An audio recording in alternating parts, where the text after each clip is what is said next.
Welcome! This is my blind playthrough of Fallout 4.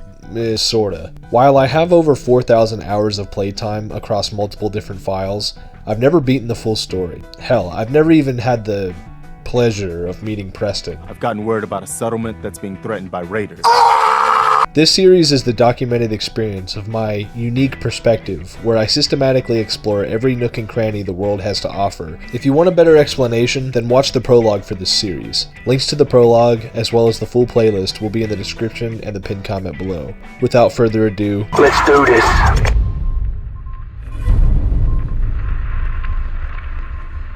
Alright, well this is a pretty simple episode, make a lot of good progress. Or do I? So starting off, I fucking murder some deer! Next I reported back to the settlers at Ten Pines Bluff about the raider issue at Corvega, and then also outfitted them. Did you have any luck with those raiders?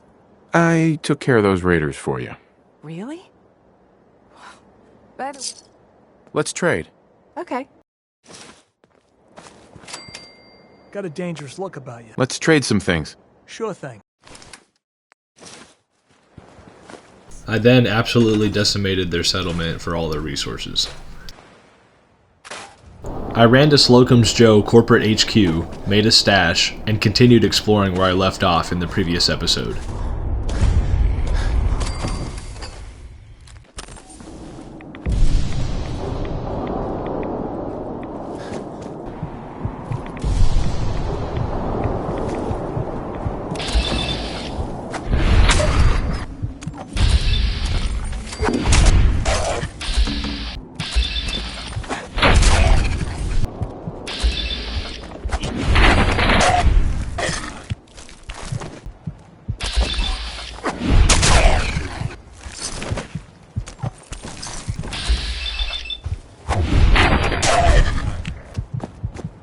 Hey there, tough guy. If you're interested in making some easy scrap, What's the job? you gotta get the detail.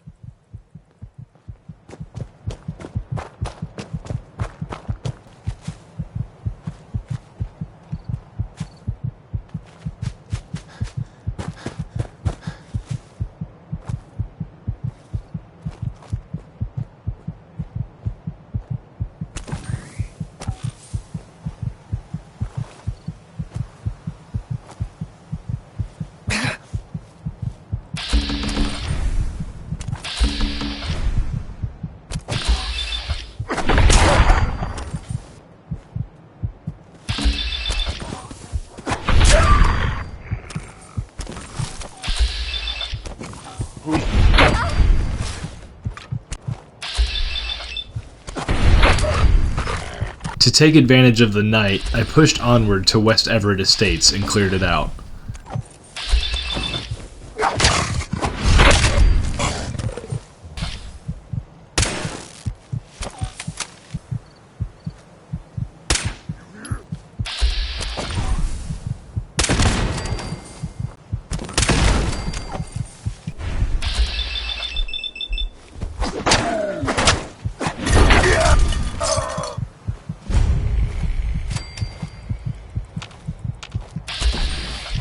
Alright, so I'm going off script here for a second to explain this. So you see how this bottle cap mine says it's stealing? Well, stealing from who exactly? Occasionally in the game world, there's items that are marked as stealing if you try to pick them up for seemingly no reason. And this has wasted hours of my time. In the beginning I said I don't want to steal anything, like I'm trying to have perfect stats, that kind of stuff. And you know, when I'm looting hundreds or thousands of items, I'm not looking at everything I pick up, you know, I just see something, I pick it up. For some reason, there's just things that are marked as stealing scattered in the environment sometimes, so I'll make a bunch of progress and then check my stats right before I make a save, and then I see that it says I stole something, and I'm like, what are you talking about? So then I have to go back and figure out what, I have to basically delete my progress and go back and see what happened. And it's interesting to find stuff like that, because, you know, who's really paying attention to that, but it's very infuriating, and I don't understand why some items are just marked that way. I just assume it's an oversight or a bug or something like that.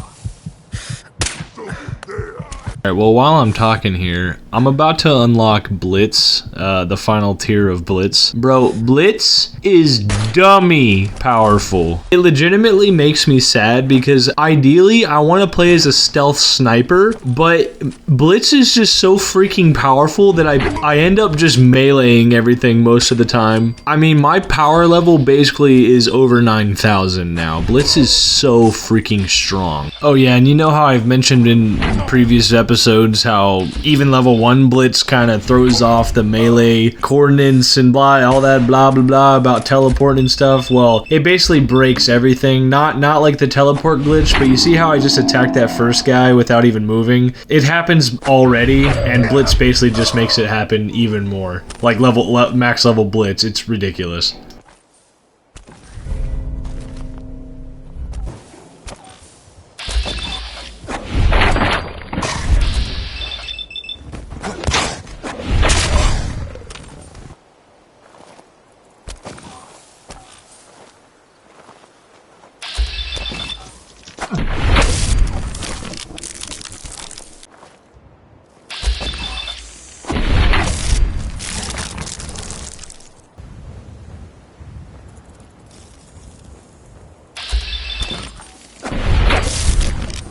Bro, I'm gonna rant about rad scorpions again. Bro, fuck rad scorpions. They are the gayest enemy in the fucking game. They just appear out of nowhere. Like, you see, I kind of fucked up here, and I was running, and the rad scorpion detected me, so I got up onto a high surface to protect myself and critted it. This next rad scorpion, literally, like, they just appear out of nowhere. Like, I knew where those other ones were previously, and that's why I was, like, kind of poking around. But look at this. This guy just appears in front. Like, rad scorpions are so stupid, bro. Like, I understand a normal person on a normal playthrough might not, like, fear them as much as I do, because, you know, on regular play, I guess, you know, you have more health and stuff and stim packs and all that crap. But bro, this is hardcore survival mode. A rad scorpion will one-shot you. Like, do not fuck with rad scorpions. Fuck rad scorpions.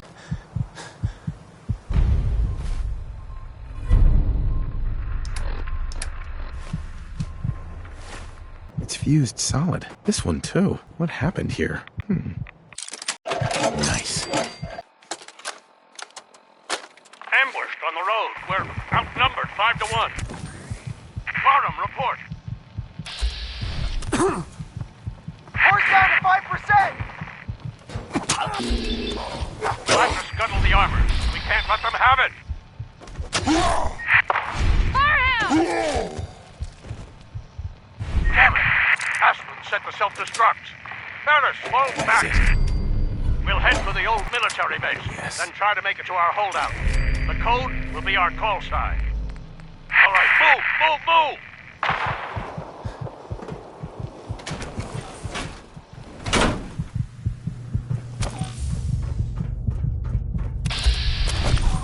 So you can see here that I actually don't one-shot this suicider. So I retreat back outside, and sometimes this works, sometimes it doesn't, but sometimes if you leave like a dungeon, even though an enemy's like following you, they'll actually come outside, which is really cool. You know, Bethesda and like the creation engine, all that blah blah blah, like it does a lot of shit stupid, but this is actually something really cool. Like I think it's really awesome the AI can behave like this. But anyway, don't do what I just did here. Do not melee suiciders, especially when they're aggro, because they will just explode for no reason, even if you like one-shot melee them. It's really stupid. It seems to be completely random too. I've never, like, sometimes you can hit them just fine and they'll die normally. I don't know what I was thinking even meleeing that guy, or I legitimately don't know. But never melee suiciders. They will aloha snack bar you.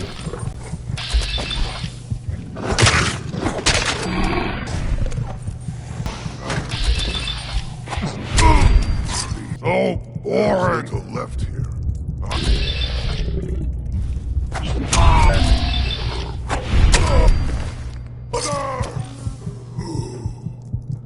Yeah, and if you were thinking, yes, I did shit my pants there. Ah, waste my time!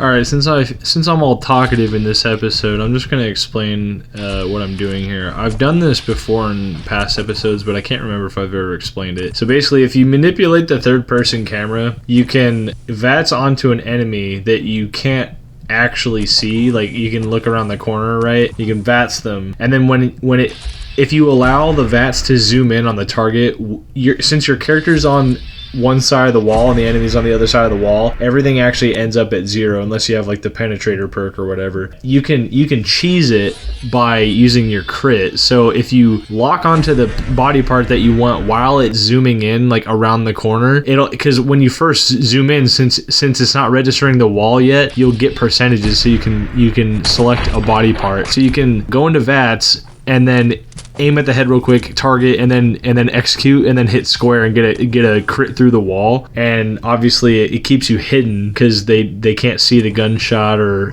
they can't see you while you shoot. So it's kind of a cheese way to get a stealth attack while remaining in stealth, which it doesn't make sense, but it's a really good strategy. Oh shit. Okay.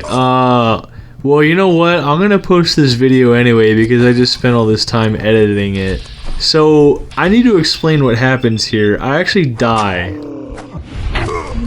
Right there. And you're probably thinking like, what the fuck? Like, hold on, let's replay that. Alright, so the first hit has just occurred, and this is going to be the second hit. Now, it's hard to see, obviously, since I have the invisibility thing on my armor, but I'm just about to follow up with the second attack that finishes this guy, so hold on.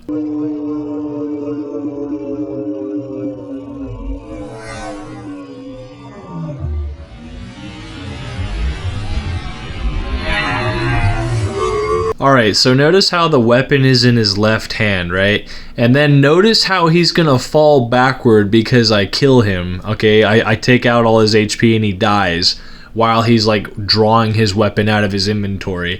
So all items in the game have physics to them, and all of them have weight. So when you kill enemies, you'll notice like, oh yeah, he'll drop the gun and it'll go to the floor, or maybe it'll fly across the room sometimes because maybe he whipped it in a weird direction or something like that. So what's happening here is that he's falling backward and his hand ends up pushing the gun toward me, and somehow the game does a calculation based off the weight of, I'm pretty sure it's based off the weight of the gun, because sometimes like if a pistol hits you or something, like you'll kill a raider with a pipe pistol, and sometimes the pistol will fly back and hit you and it'll actually do damage. I'm sure that this happens at least one time in everybody's playthrough, and they just don't realize it happens. But for whatever reason, since that laser musket weighs a bit more than a pistol or something, I think the game is running a calculation that like it's like speed times weight equals damage or something. So since that gun is flying back in my direction and it weighs a bit, it basically one-shots me. And since I'm already low health because of the infection, really it didn't even have to do that much damage, but it did just enough to kill me. The gun slamming into my face is what kills me here. Watch.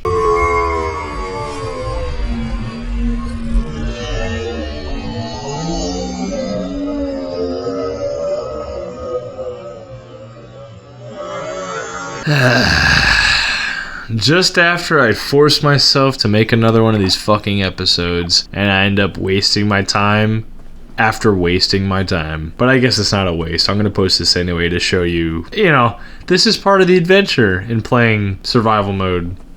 And yeah, if you can't tell, I threw my controller straight across the room. Yeah, so. Alright, well, I'll see you in the next episode.